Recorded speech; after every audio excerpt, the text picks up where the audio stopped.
"Don't come to the funeral," my sister texted. "Dad wouldn't want you there." My brother added, "Stay away, you're not part of this family anymore." I stared at the message on my phone. 2 weeks later, my bank called about an account I didn't know existed. My name is Samantha Cole, and I'm 34 years old. I work as a public school teacher, spending my days helping kids learn math and science, trying to give them tools they'll actually use. I've always been the person who tries to keep peace in the family, the one who smooths things over when arguments start, the one who stays quiet when voices get loud. My older brother was the favorite, the one everyone turned to for advice, the one who made decisions without asking anyone else. My sister got constant praise for everything she did, every job she took, every choice she made. Family decisions always happened without my input, conversations I wasn't invited to, plans made behind closed doors. But I still showed up for holidays and emergencies, still brought food to gatherings, still helped when someone needed something. My relationship with my father had been complicated but respectful before he passed away suddenly from a heart attack.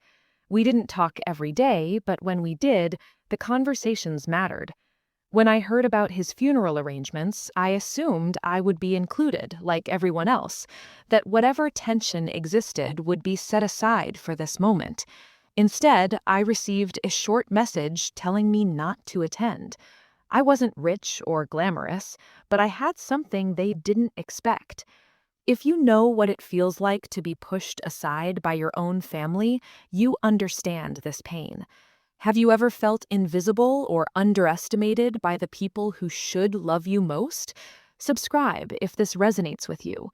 Share your experiences in the comments. Click hype or like if you've ever been treated unfairly by people close to them.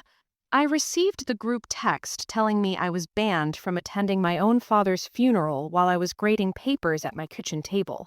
The words hit me like a punch.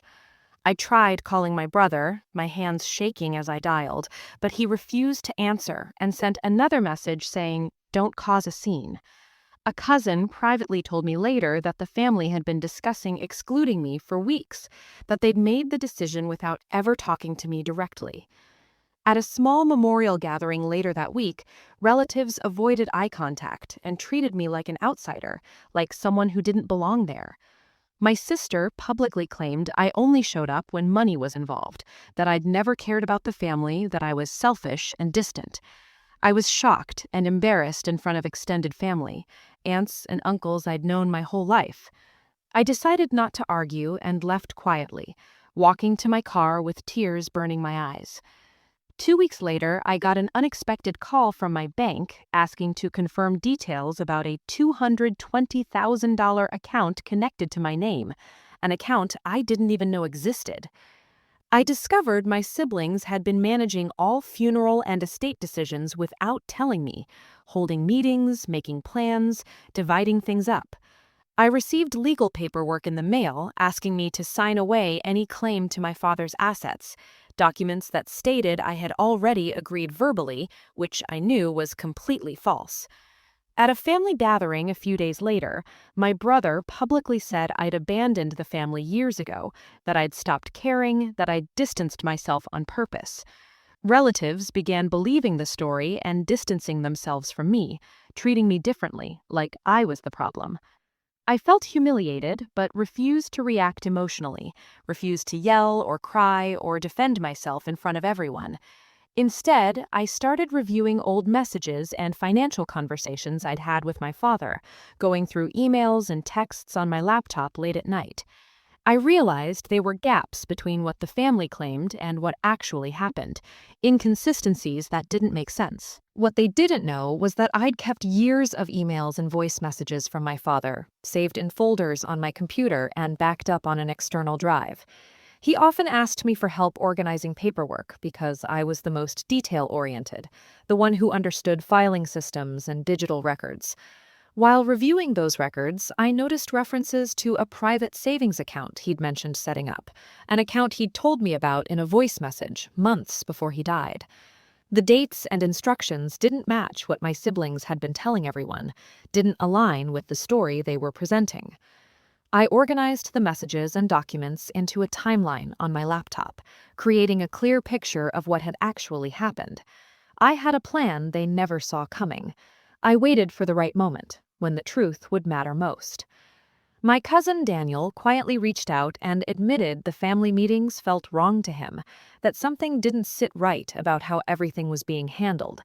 He told me the siblings seemed unusually confident about the inheritance, like they'd already decided everything without question. Daniel helped confirm details about when the family started discussing the estate, giving me information that strengthened my timeline and filled in gaps I didn't know about. His information was crucial. Meanwhile, my siblings grew arrogant, telling relatives the estate had already been decided, that everything was settled and final. They assumed I had no proof and would eventually give up, that I'd just accept being pushed out. A formal meeting about the estate was scheduled at the bank. I refused to argue or seek revenge after that meeting. I allowed the legal process to handle the situation properly, letting the facts speak for themselves. My siblings lost credibility with relatives who finally saw the truth, who realized they'd been lied to. Some family members attempted to apologize later, sending messages, making calls, trying to explain themselves. I kept my distance and focused on building a peaceful life, one that didn't depend on their approval or their version of reality. I realized I didn't need their approval anymore, didn't need them to see me or validate me. The same people who told me not to come to the funeral now understand they never truly knew me. If your family has ever pushed you aside or tried to erase you from important moments, you understand this pain. Being excluded from something like a funeral can leave deep scars. Share your story in the comments so others know they're not alone. Subscribe to connect with people who have faced the same situation. Click hype to help this story reach others who need it.